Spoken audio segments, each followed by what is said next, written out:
नमस्कार मित्रांनो, ऋतुजाज रेसिपीमध्ये तुमचं मनापासून स्वागत आहे. पावसाळ्यामध्ये बाहेरची भेळ खायला सगळ्यांनाच आवडते, पण तीच चव आणि अगदी चाट सेंटरवर जसा फ्लेवर मिळतो तोच जर घरी मिळाला तर आज मी तुमच्यासोबत शेअर करणार आहे अशी भेळची रेसिपी जी एकदा खाल्ली की बाहेरची भेळ 100% विसरून जाल. चला तर वेळ न घालवता रेसिपीला सुरुवात करूया.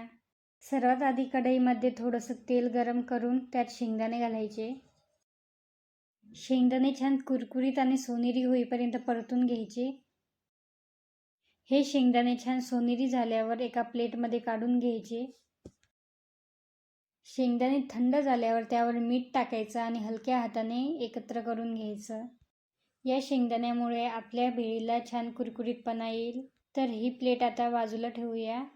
आता याच तेलामध्ये चिमूटभर हळद घालू आणि त्यात हे छान मोड आलेली मटकी टाकून 2 मिनिटं हलक्या हाताने परतून घेऊ. ही मटकी गोडचिपी होईपर्यंत शिजवायची आहे.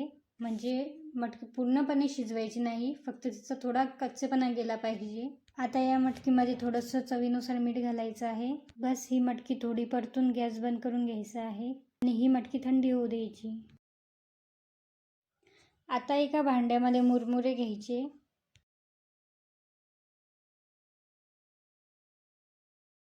आपली भेळ झणझणीत होण्यासाठी खलबत्त्यामध्ये 2 हिरवी मिरची आणि 3-4 लसूण पाकळ्यात घालून दोन्ही एकत्र ठेचून घेऊ. लसूण मी जास्त नाही टाकला कारण यामुळे आपल्या भेळेचा झणझणीतपणा थोडा कमी होईल. आता तयार केलेला हा ठेचा चमच्याने मुरमुऱ्यांमध्ये घालायचा आहे आणि हलक्या हाताने एकजीव करून घ्यायचं. आता तुम्ही वेगवेगळे मसाले टाकत असाल, पण या ठेच्यामुळे प्रत्येक मुरमुऱ्यावर झणझणीत चव मुरते. आता या मुरमुऱ्यांमध्ये आपण तयार केलेले खमंग शेंगदाणे घालूया. या खमंग शेंगदाण्यामुळे भेळीची चव आणि कुरकुरीतपणा दोन्हीही वाढतात. परत एकदा हलक्या हाताने मिक्स करून घेऊ. आता आपल्या भेळीचा मुख्य स्टार म्हणजे पापडीचा चिवडा. या चिवड्यामुळे आपली भेळ जास्त खमंग आणि चविष्ट लागते. परत हे सगळं आता मिक्स करून घेऊ. आता यामध्ये आपण बारीक शेव घालणार आहोत. बारीक शेवामुळे भेळीला छान टेक्स्चरही मिळतं आणि प्रत्येक घास अधिक चविष्ट लागतो. प्रत्येक साहित्य घातल्यानंतर हलक्या हाताने एकदा मिक्स करून घ्यायचं आहे, जेणेकरून प्रत्येक जिन्नस सगळीकडे सारखा पसरतो. तर आपण भेळीसाठी कांदा आणि टोमॅटो आधीच चिरून घेऊ. हे जिन्नस आपण भेळ सर्व करण्याच्या थोड्या वेळ अगोदर घालणार आहोत, कारण कांदा आणि टोमॅटोमध्ये भरपूर पाण्याचं प्रमाण असतं. त्यामुळे ते आधीच भेळमध्ये घातले तर मुरमुरे पटकन मऊ होतात, म्हणून ते अगदी शेवटी घालायचे आहेत. म्हणजे त्यातील कुरकुरीतपणा कायम राहतो आणि भेळ खमंग लागते. हे कांदा आणि टोमॅटो आता थोड्या वेळ बाजूला ठेवूया. तर या भेळसाठी मी चिंच भिजू घातलेले होते. ही भिजलेली चिंच आता गाळणीवर घेऊन चमच्याच्या मदतीने छान दाबत त्यातील कोळ काढून घ्यायचा आहे. खूप जण भेळीत सॉस वापरतात, पण सॉसऐवजी जर चिंचेचा कोळ वापरला तर भेळीची अस्सल स्ट्रीट स्टाईल आंबट गोड चव मिळते. आता ताजा कोथिंबीर स्वच्छ धुवून बारीक चिरून घेऊ. या कोथिंबीरमुळे भेळीची चव, सुगंध आणि रंग अधिक खुलतो. चला तर आता आपल्या भेळीचं सगळं साहित्य घालण्याची वेळ झाली. यामध्ये बारीक चिरलेला कोथिंबीर घालून त्यामध्ये मटकीची उसळ घालायची आहे.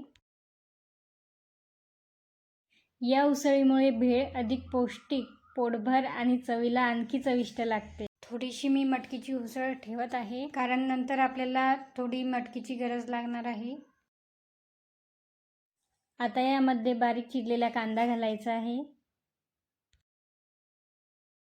आता बारीक चिरलेला टोमॅटो घालूया. हे आता हलक्या हाताने एकत्र करून घेऊया. त्यामुळे कांदा, टोमॅटो आणि मटकीची उसळ एकजीव होईल. आता यामध्ये ताज्या लिंबाचा रस घालायचा आहे. आता यामध्ये 1 चमचा चिंचेचा कोळ घालायचा आहे.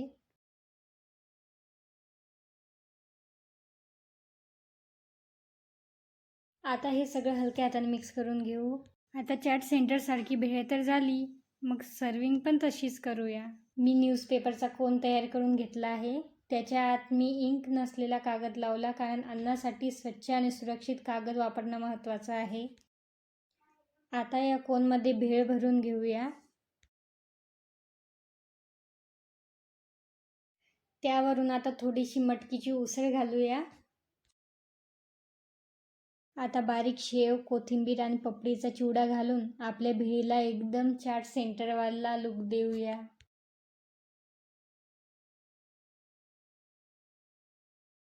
तर तयार आहे आपली झणझणीत भेळ.